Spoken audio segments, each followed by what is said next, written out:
His Last Bow, by Sir Arthur Conan Doyle. The Adventure of the Red Circle. Part 1.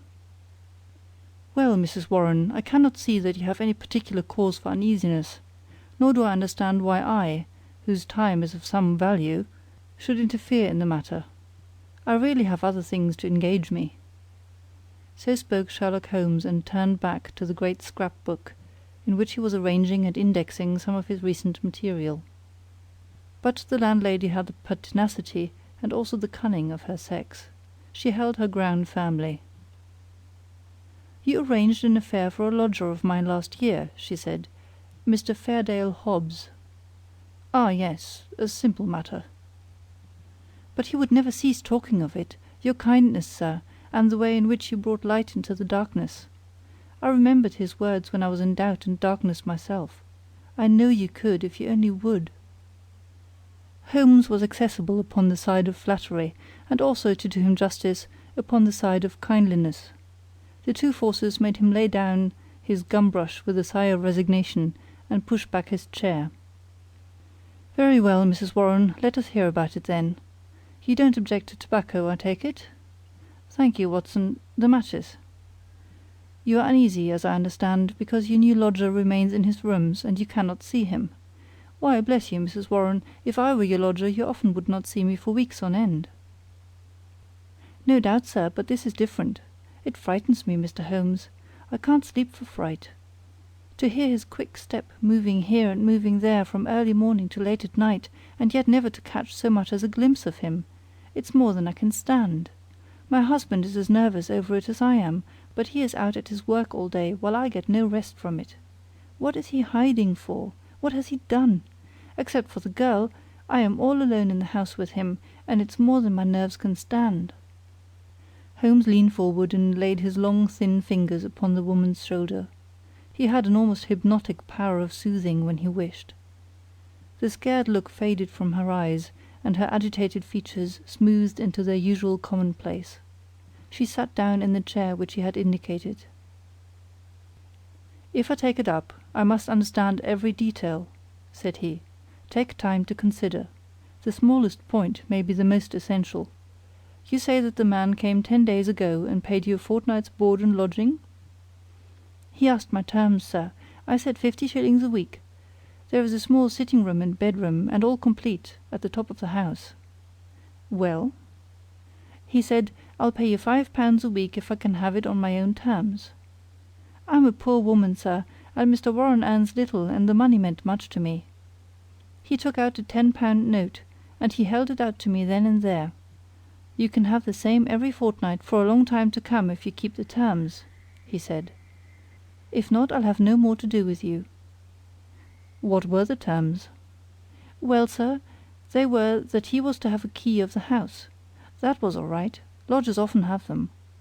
Also that he was to be left entirely to himself and never, upon any excuse, to be disturbed." "Nothing wonderful in that, surely?"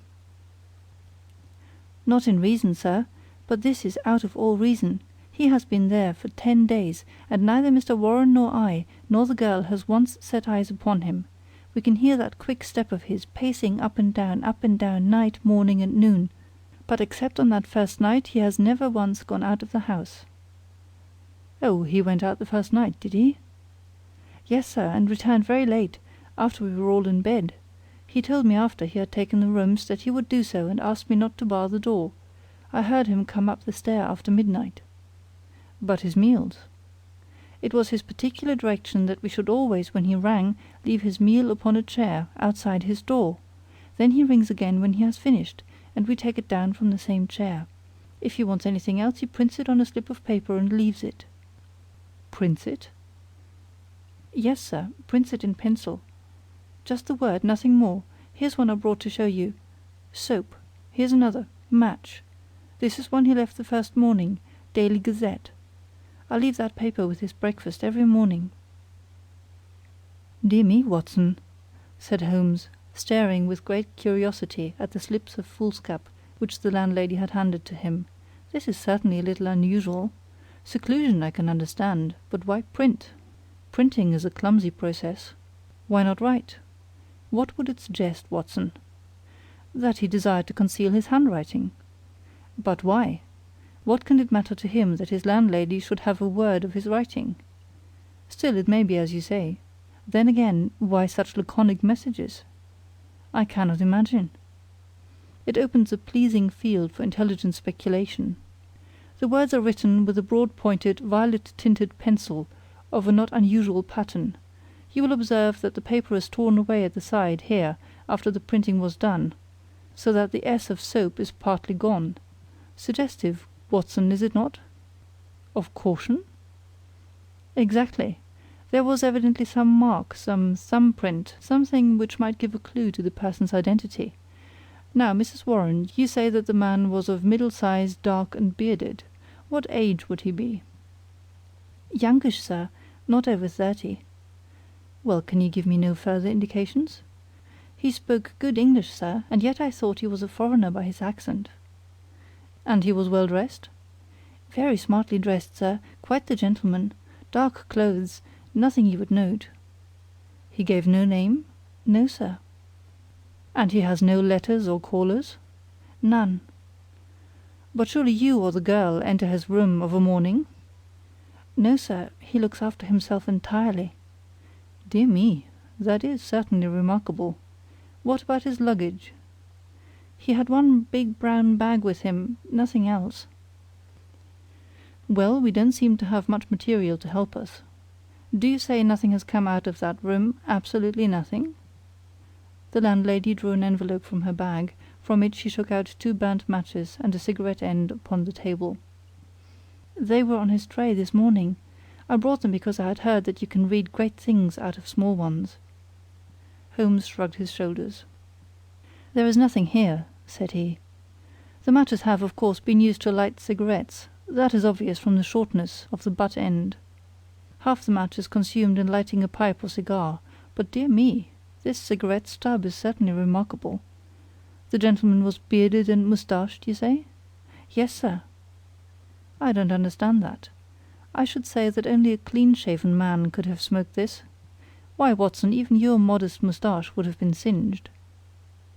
A holder? I suggested. No, no, the end is matted. I suppose there could not be 2 people in your rooms, Mrs. Warren? No, sir. He eats so little that I often wonder it can keep life in one. Well, I think we must wait for a little more material. After all, you have nothing to complain of. You have received your rent, and he is not a troublesome lodger, though he is certainly an unusual one. He pays you well, and if he chooses to lie concealed, it is no direct business of yours. We have no excuse for an intrusion upon his privacy, until we have some reason to think that there is a guilty reason for it. I've taken up the matter, and I won't lose sight of it. Report to me if anything fresh occurs, and rely upon my assistance if it should be needed. There are certainly some points of interest in this case, Watson, he remarked when the landlady had left us. It may, of course, be trivial, individual eccentricity, or it may be very much deeper than appears on the surface. The first thing that strikes one is the obvious possibility that the person now in the rooms may be entirely different from the one who engaged them. Why should you think so? Well, apart from this cigarette end, was it not suggestive that the only time the lodger went out was immediately after his taking the rooms? He came back, or someone came back, when all witnesses were out of the way. We have no proof that the person who came back was the person who went out. Then again, the man who took the rooms spoke English well. This other, however, prints match when it should have been matches. I can imagine that the word was taken out of a dictionary, which would give the noun but not the plural. The laconic style may be to conceal the absence of knowledge of English. Yes, Watson, there are good reasons to suspect that there has been a substitution of lodgers. But for what possible end? Ah, there lies our problem. There is one rather obvious line of investigation. He took down the great book in which, day by day, he filed the agony columns of the various London journals. Dear me, said he, turning over the pages, what a chorus of groans, cries, and bleatings! What a rag-bag of singular happenings! But surely the most valuable hunting ground that ever was given to a student of the unusual. This person is alone and cannot be approached by letter without a breach of that absolute secrecy which is desired. How is any news or any message to reach him from without?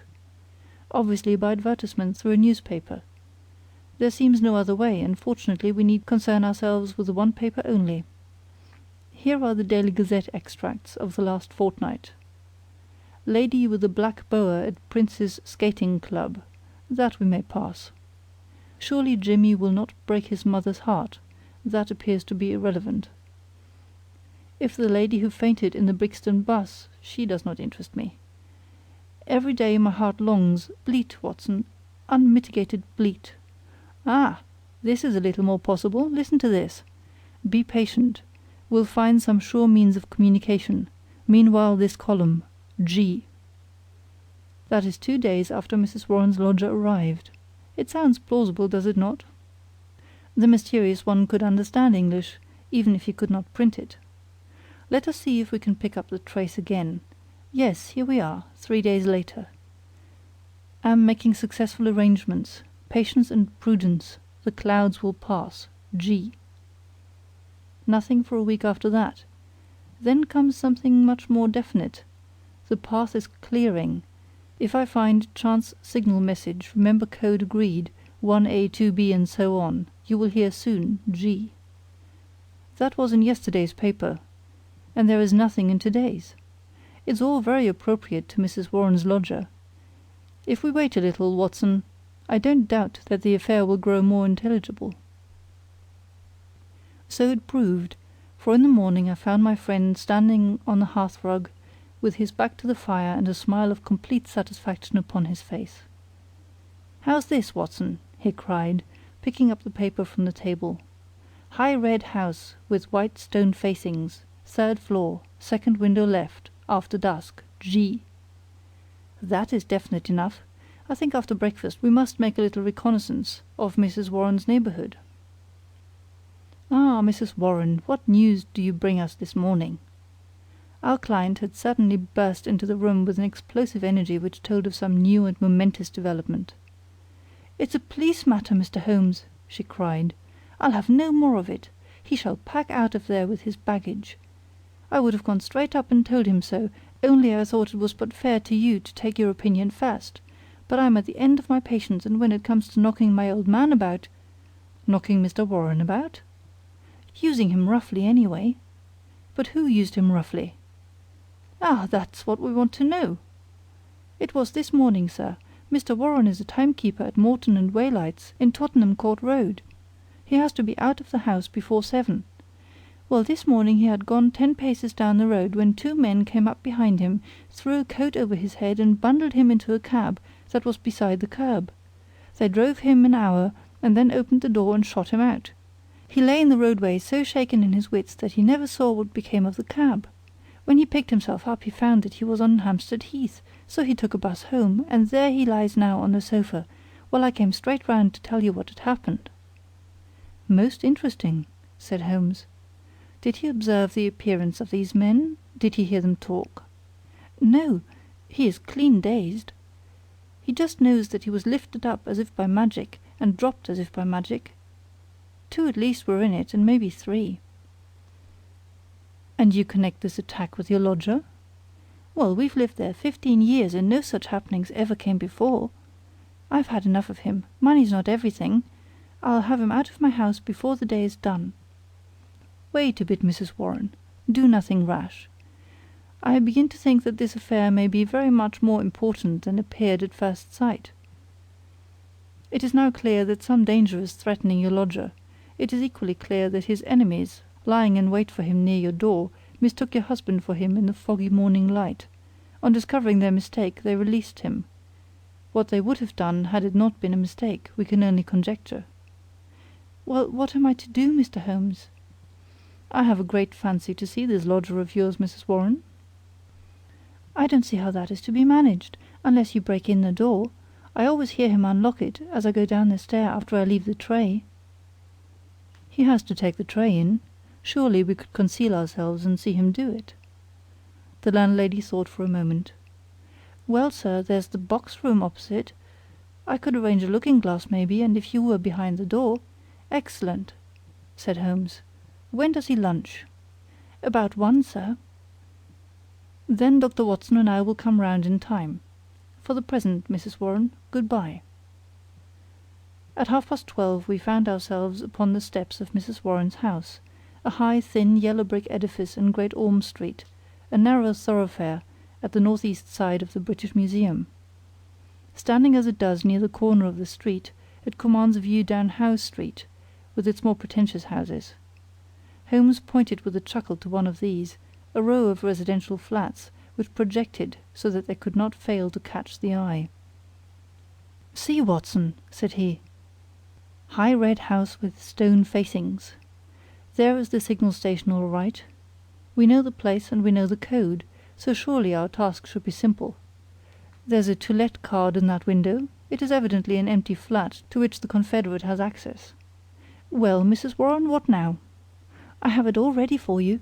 If you will both come up and leave your boots below on the landing, I'll put you there now." It was an excellent hiding place which she had arranged. The mirror was so placed that, seated in the dark, we could very plainly see the door opposite. We had hardly settled down in it, and Mrs. Warren left us, when a distant tinkle announced that our mysterious neighbour had rung. Presently the landlady appeared with a tray, laid it down upon a chair beside the closed door, and then, treading heavily, departed.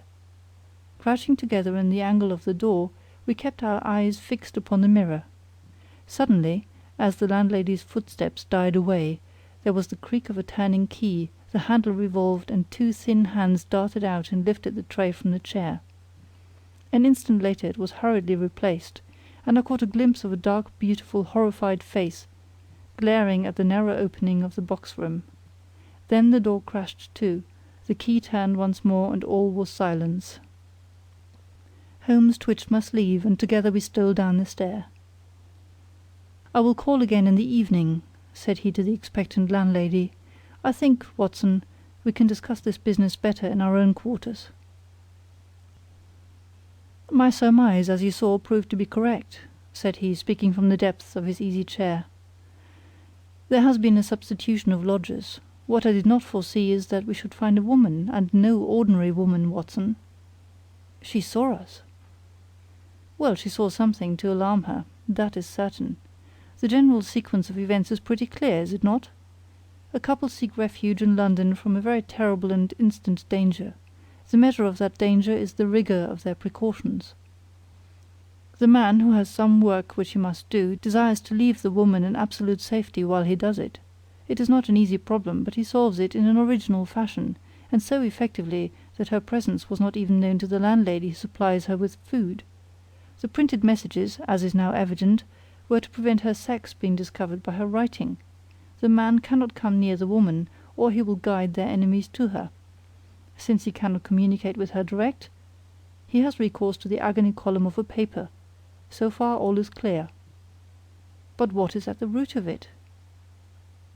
Ah, yes, Watson, severely practical as usual. What is at the root of it all? Mrs. Warren's whimsical problem enlarges somewhat and assumes a more sinister aspect as we proceed. This much we can say, that it is no ordinary love escapade. You saw the woman's face at the sign of danger. We have heard, too, of the attack upon the landlord, which was undoubtedly meant for the lodger. These alarms, and the desperate need for secrecy, argue that the matter is one of life or death. The attack upon Mr. Warren further shows that the enemy, whoever they are themselves not aware of the substitution of the female lodger for the male. It is very curious and complex, Watson. Why should you go further in it? What have you to gain from it? What indeed? It is art for art's sake, Watson. I suppose when you doctored you found yourself studying cases without thought of a fee? For my education, Holmes. Education never ends, Watson. It is a series of lessons, with the greatest for the last. This is an instructive case. There is neither money nor credit in it, and yet one would wish to tidy it up. When dusk comes, we should find ourselves one stage advanced in our investigation. When we returned to Mrs. Warren's rooms, the gloom of a London winter evening had thickened into one grey curtain, a dead monotone of colour, broken only by the sharp yellow squares of the windows and the blurred halos of the gas lamps. As we peered from the darkened sitting-room of the lodging-house, one more dim light glimmered high up, through the obscurity. "Someone is moving in that room," said Holmes in a whisper, his gaunt and eager face thrust forward to the window pane. "Yes, I can see his shadow. There he is again. He has a candle in his hand. Now he is peering across. He wants to be sure that she is on the lookout. Now he begins to flash. Take the message also, Watson, that we may check each other. A single flash, that is A, surely. Now then, how many did you make it? 20, so did I. That should mean T. A-T, that's intelligible enough. Another T. Surely this is the beginning of a second word. Now then, T-E-N-T-A. Dead stop. That can't be all, Watson. Attenta gives no sense. Nor is it any better as 3 words. At, ten, ta. Unless T-A are a person's initials. There it goes again. What's that? A-T-T-E. Why, it's the same message over again. Curious, Watson, very curious. Now he is off once more. A-T. Why, he is repeating it for the 3rd time. Attenta 3 times. How often will he repeat it? No, that seems to be the finish. He has withdrawn from the window. What do you make of it, Watson? A cipher message, Holmes. My companion gave a sudden chuckle of comprehension. And not a very obscure cipher, Watson, said he. Why, of course, he is Italian. The A means that it is addressed to a woman. Beware, beware, beware. How is that, Watson? I believe you have hit it. Not a doubt of it. It is a very urgent message, thrice repeated to make it more so. But beware of what? Wait a bit, he is coming to the window once more. Again we saw the dim silhouette of a crouching man and the whisk of the small flame against the window as the signals were renewed. They came more rapidly than before, so rapid that it was hard to follow them. Pericolo. Pericolo. Hey, what's that, Watson? Danger, isn't it? Yes, by Jove, it's a danger signal. Here he goes again. Halloa, what on earth? The light had suddenly gone out, the glimmering square of window had disappeared, and the 3rd floor formed a dark band round the lofty building, with its tiers of shining casements. The last warning cry had suddenly cut short. How, and by whom? The same thought occurred on the instant to us both. Holmes sprang up from where he crouched by the window. "This is serious, Watson," he cried. "There is some devilry going forward. Why should such a message stop in such a way? I should put Scotland Yard in touch with this business, and yet it is too pressing for us to leave. Shall I go for the police? We must define the situation a little more clearly. It may bear some more innocent interpretation. Come, Watson, let us go cross ourselves and see what we can make of it." The Adventure of the Red Circle, Part 2. As we walked rapidly down Howe Street, I glanced back at the building which we had left. There, dimly outlined at the top window, I could see the shadow of a head, a woman's head, gazing tensely, rigidly, out into the night, waiting with breathless suspense for the renewal of that interrupted message. At the doorway of the Howe Street's flats, a man, muffled in a cravat and greatcoat, was leaning against the railing. He started as the hall light fell upon our faces. "Holmes!" he cried. "Why, Gregson," said my companion as he shook hands with the Scotland Yard detective. "Journeys end with lovers' meetings. What brings you here?" "The same reasons that bring you, I expect," said Gregson. "How you got onto it, I can't imagine. Different threads, but leading up to the same tangle. I've been taking the signals." "Signals?" "Yes, from that window. They broke off in the middle. We came over to see the reason, but since it is safe in your hands, I see no object in continuing the business." "Wait a bit," cried Gregson eagerly. "I'll do you this justice, Mr. Holmes, that I was never in a case yet that I didn't feel stronger for having you on my side. There's only the one exit to these flats, so we have him safe. Who is he? Well, well, we score over you for once, Mr. Holmes. You must give us best this time." He struck his stick sharply upon the ground, on which a cabman, his whip in his hand, sauntered over from a four-wheeler which stood on the far side of the street. "May I introduce you to Mr. Sherlock Holmes?" he said to the cabman. This is Mr. Leverton, of Pinkerton's American Agency." "The hero of the Long Island cave mystery?" said Holmes. "Sir, I am pleased to meet you." The American, a quiet, businesslike young man, with a clean-shaven, hatchet face, flushed up at the words of commendation. "I am on the trail of my life now, Mr. Holmes," said he. "If I can get Gorgiano—" "What! Gorgiano of the Red Circle? Oh, he has a European fame, has he? Well, we've learned all about him in America. We know he is at the bottom of 50 murders, and yet we have nothing positive we can take him on. I tracked him over from New York, and I've been close to him for a week in London, waiting some excuse to get my hand on his collar. Mr. Gregson and I ran him to ground in that big tenement house, and there's only the one door, so he can't slip us. There's 3 folk come out since he went in, but I'll swear he wasn't one of them." "Mr. Holmes talks of signals," said Gregson. "I expect, as usual, he knows a great deal that we don't." In a few clear words, Holmes explained the situation as it had appeared to us. The American struck his hands together with vexation. "He's on to us!" he cried. "Why do you think so?" "Well, it figures out that way, does it not? Here he is, sending out messages to an accomplice. There are several of his gang in London. Then suddenly, just as by your own account he was telling them that there was danger, he broke short off. What could it mean except that from the window he had suddenly either caught sight of us in the street, or in some way come to understand how close the danger was, and that he must act right away if he was to avoid it? What do you suggest, Mr. Holmes? That we go up at once and see for ourselves. But we have no warrant for his arrest." "He is in unoccupied premises under suspicious circumstances," said Gregson. "That is good enough for the moment. When you have him by the heels, we can see if New York can't help us to keep him. I'll take the responsibility of arresting him now. Our official detectives may blunder in the matter of intelligence, but never in that of courage." Gregson climbed the stair to arrest this desperate murderer with the same absolute quiet and businesslike bearing with which he would have ascended the official staircase of Scotland Yard. The Pinkerton man had tried to push past him, but Gregson had firmly elbowed him back. London dangers were the privilege of the London force.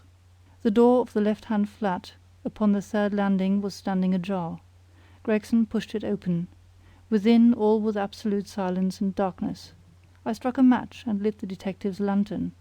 As I did so, and as the flicker steadied into a flame, we all gave a gasp of surprise. On the deal boards of the carpetless floor there was outlined a fresh track of blood. The red steps pointed towards us and led away from an inner room, the door of which was closed. Gregson flung it open and held his light full blaze in front of him, while we all peered eagerly over his shoulders. In the middle of the floor of the empty room was huddled the figure of an enormous man, his clean-shaven, swarthy face grotesquely horrible in its contortion, and his head encircled by a ghastly crimson halo of blood, lying in a broad wet circle upon the white woodwork. His knees were drawn up, his hands thrown out in agony, and from the centre of his broad, brown, upturned throat there projected the white haft of a knife driven blade deep into his body. Giant as he was, the man must have gone down like a pole-axed ox before that terrific blow. Beside his right hand a most formidable horn-handled, two-edged dagger lay upon the floor, and near it a black kid glove. "By George, it's Black Gorgiano himself!" cried the American detective. "Someone has got ahead of us this time." "Here is the candle in the window, Mr. Holmes," said Gregson. "Why, whatever are you doing?" Holmes had stepped across, had lit the candle, and was passing it backward and forward across the window panes. Then he peered into the darkness, blew the candle out, and threw it on the floor.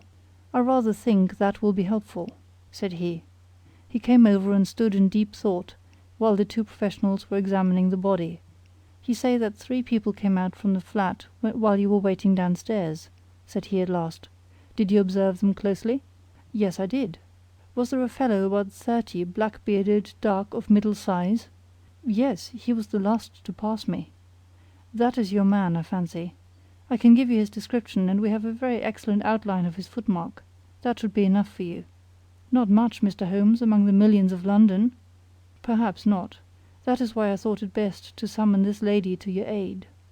We all turned round at the words. There, framed in the doorway, was a tall and beautiful woman, the mysterious lodger of Bloomsbury.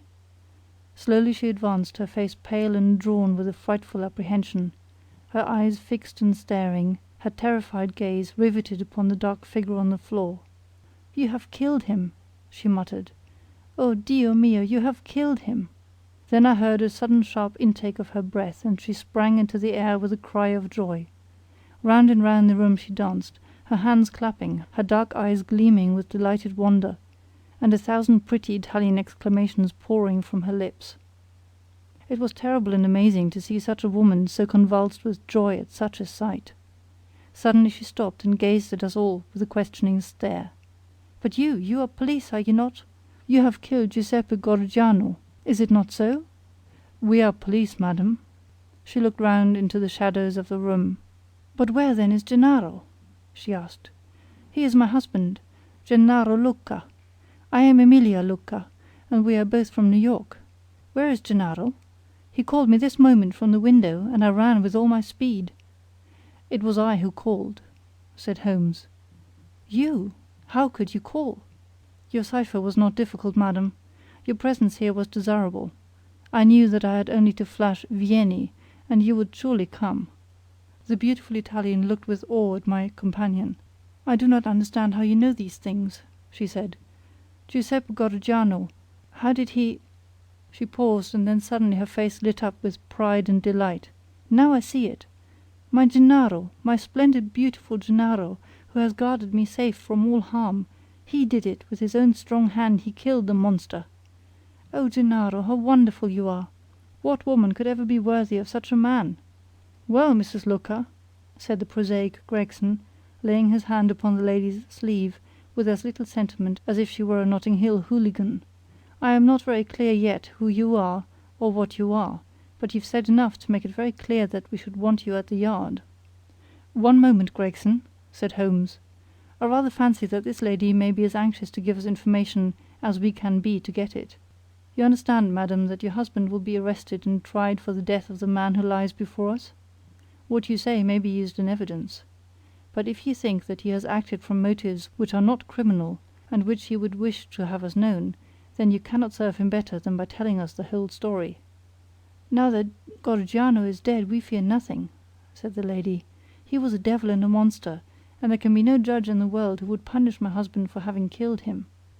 "In that case," said Holmes, "my suggestion is that we lock this door, leave things as we found them, go with this lady to her room, and form our opinion after we have heard what it is she has to say to us." Half an hour later we were seated, all four, in the small sitting room of Signora Lucca, listening to her remarkable narrative of those sinister events, the ending of which we had chanced to witness. She spoke in rapid and fluent, but very unconventional English, which, for the sake of clearness, I will make grammatical. "I was born in Posilippo, near Naples," said she, "and was the daughter of Augusto Barelli, who was the chief lawyer and once the deputy of that part. Gennaro was in my father's employment, and I came to love him, as any woman must. He had neither money nor position, nothing but his beauty and strength and energy, so my father forbade the match. We fled together, were married at Bari, and sold my jewels to gain the money which would take us to America. This was 4 years ago, and we have been in New York ever since. Fortune was very good to us at first. Gennaro was able to do a service to an Italian gentleman; he saved him from some ruffians in the place called the Bowery, and so made a powerful friend. His name was Tito Castalotte, and he was the senior partner of the great firm of Castalotte and Zamba, who were the chief fruit importers of New York. Signor Zamba is an invalid, and our new friend Castalotte has all power within the firm, which employs more than 300 men. He took my husband into his employment, made him head of a department, and showed his goodwill towards him in every way.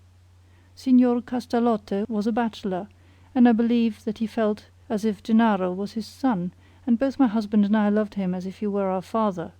We had taken and furnished a little house in Brooklyn, and our whole future seemed assured when that black cloud appeared which was soon to overspread our sky. One night, when Gennaro returned from his work, he brought a fellow countryman back with him. His name was Gorgiano, and he had come also from Posilippo. He was a huge man, as you can testify, for you have looked upon his corpse. Not only was his body that of a giant, but everything about him was grotesque, gigantic, and terrifying. His voice was like thunder in our little house. There was scarce room for the whirl of his great arms as he talked. His thoughts, his emotions, his passions, all were exaggerated and monstrous. He talked, or rather roared, with such energy that others could but sit and listen, cowed with the mighty stream of words. His eyes blazed at you and held you at his mercy. He was a terrible and wonderful man. I thank God that he is dead. He came again and again, yet I was aware that Gennaro was no more happy than I was in his presence. My poor husband would sit pale and listless, listening to the endless raving upon politics and upon social questions which made up our visitor's conversation. Gennaro said nothing, but I, who knew him so well, could read in his face some emotion which I had never seen there before. At first I thought that it was dislike, and then gradually I understood that it was more than dislike. It was fear, a deep, secret, shrinking fear. That night, the night that I read his terror, I put my arms round him and I implored him by his love for me and by all that he held dear to hold nothing from me, and to tell me why this huge man overshadowed him so. He told me, and my own heart grew cold as ice as I listened. My poor Gennaro, in his wild and fiery days, when all the world seemed against him and his mind was driven half mad by the injustices of life, had joined a Neapolitan society, the Red Circle, which was allied to the old Carbonari. The oaths and secrets of this brotherhood were frightful, but once within its rule no escape was possible. When we had fled to America, Gennaro thought that he had cast it all off forever. What was his horror one evening to meet in the streets the very man who had initiated him to Naples, the giant Gorgiano, a man who had earned the name of Death in the south of Italy, for he was red to the elbow in murder. He had come to New York to avoid the Italian police, and he had already planted a branch of this dreadful society in his new home. All this Gennaro told me, and showed me a summons which he had received that very day, a red circle drawn upon the head of it, telling him that a lodge would be held upon a certain date, and that his presence at it was required and ordered. That was bad enough, but worse was to come. I had noticed for some time that when Gorgiano came to us, as he constantly did, in the evening, he spoke much to me, and even when his words were to my husband, those terrible, glaring, wild beast eyes of his were always turned upon me. One night his secret came out. I had awakened what he called love within him, the love of a brute, a savage. Gennaro had not yet returned when he came. He pushed his way in, seized me in his mighty arms, hugged me in his bear's embrace, covered me with kisses, and implored me to come away with him. I was struggling and screaming when Gennaro entered and attacked him. He struck Gennaro senseless and fled from the house which he was never more to enter. It was a deadly enemy that we made that night. A few days later came the meeting. Gennaro returned from it with a face which told me that something dreadful had occurred. It was worse than we could have imagined possible. The funds of the society were raised by blackmailing rich Italians and threatening them with violence should they refuse the money. It seems that Castalotte, our dear friend and benefactor, had been approached. He had refused to yield to threats, and he had handed the notices to the police. It was resolved now that such an example should be made of him as would prevent any other victim from rebelling. At the meeting it was arranged that he and his house should be blown up with dynamite. There was a drawing of lots as to who should carry out the deed. Gennaro saw our enemy's cruel face smiling at him as he dipped his hand in the bag. No doubt it had been prearranged in some fashion, for it was the fatal disc, with the red circle upon it, the mandate for murder, which lay upon his palm. He was to kill his best friend, or he was to expose himself and me to the vengeance of his comrades.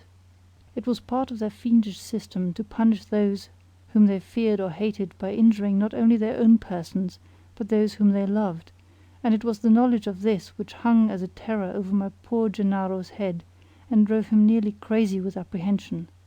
All that night we sat together, our arms round each other, each strengthening each for the troubles that lay before us. The very next evening had been fixed for the attempt. By midday my husband and I were on our way to London, but not before he had given our benefactor full warning of his danger, and had also left such information for the police as would safeguard his life for the future. The rest, gentlemen, you know for yourselves. We were sure that our enemies would be behind us like our own shadows. Gorgiano had his private reasons for vengeance, but in any case we knew how ruthless, cunning, and untiring he could be. Both Italy and America are full of stories of his dreadful powers. If ever they were exerted, it would be now.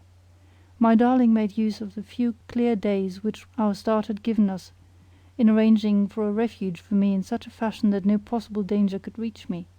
For his own part, he wished to be free that he might communicate both with the American and with the Italian police. I do not myself know where he lived or how. All that I learned was through the columns of a newspaper.